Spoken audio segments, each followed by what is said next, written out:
that church was after the relief of Mafikeng. Out of joy, then they built that church, and so that's part of the history. It was a commemoration. And also you will see here this monument here. All the people who died during this war, their names are on those plaques there.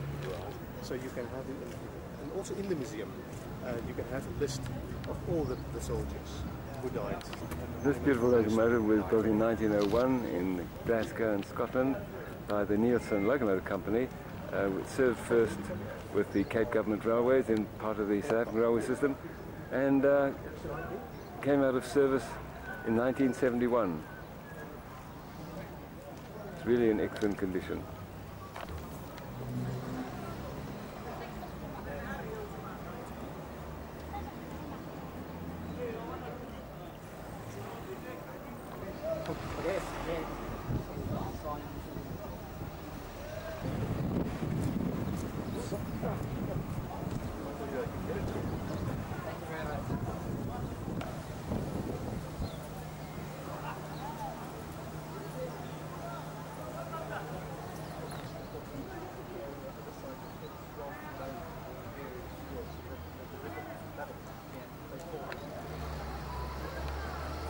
This is a typical transport wagon of the late 1890s, very dilapidated condition.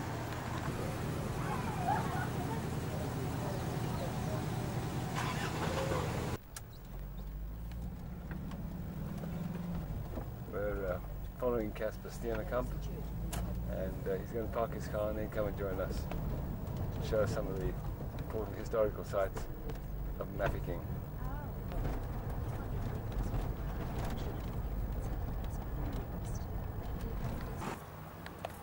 Here's a famous man from Kimberley.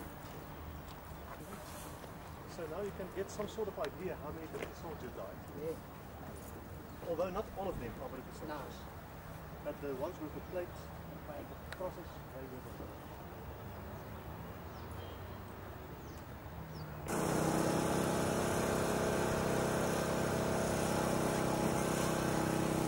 There's a lot of maintenance work going on in the cemetery today, as you can hear.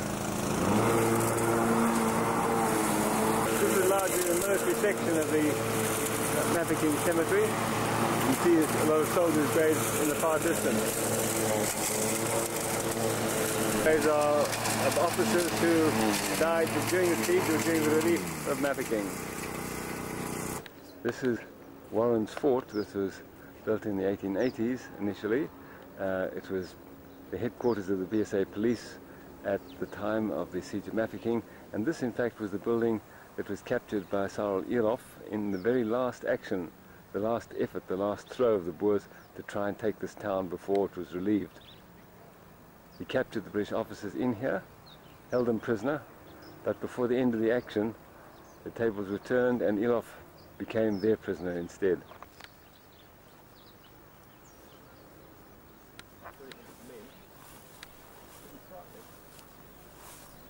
Yes. And one back again, yeah.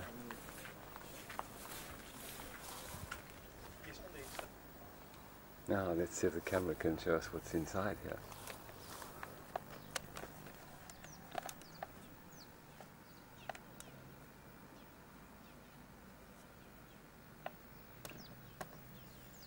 So round to the left and swing it round to the right.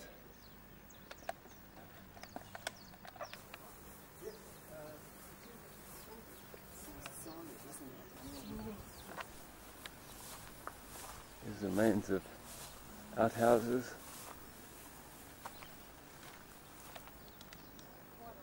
Other buildings, more or less in ruins today.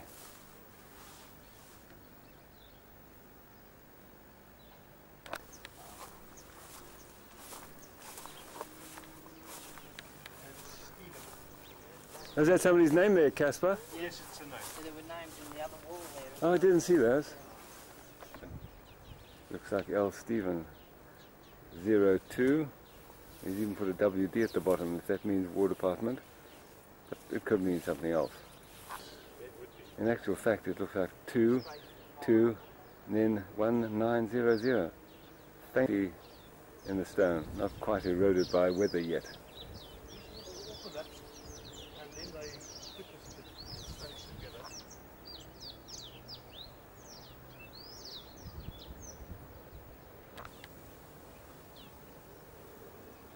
This is the view of Warren's Fort across the wall. Lovely.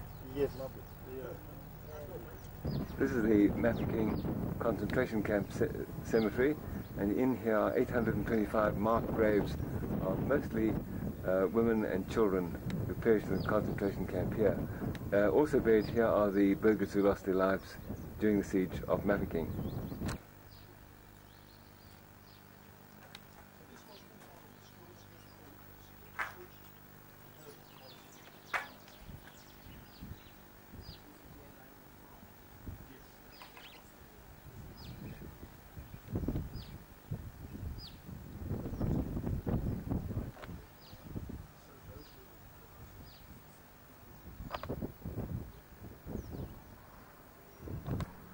None of these marker stones have names on them, but there are 825 of them here.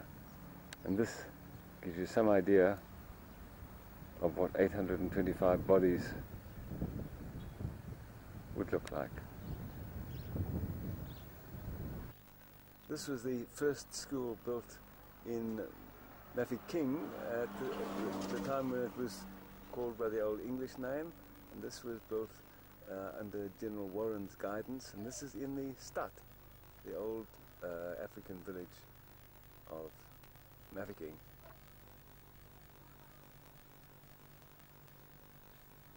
This is Maratiwa House, which is where Sol Plaatje used to live, and in fact it is lived in today by his grandson.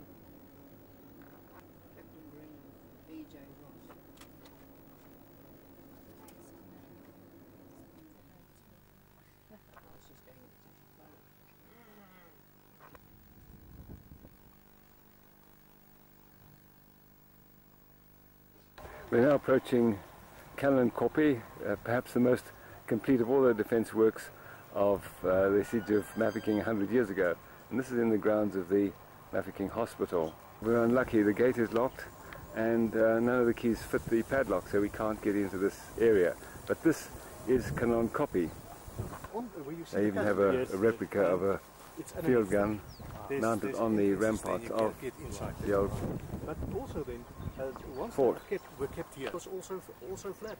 Yes. You could see from both sides it was an advantage or disadvantage. Although the elevation of this kop is not high, because of the flatness of the ground, it gave a huge advantage in the defence of Mafeking, which can be seen in the distance.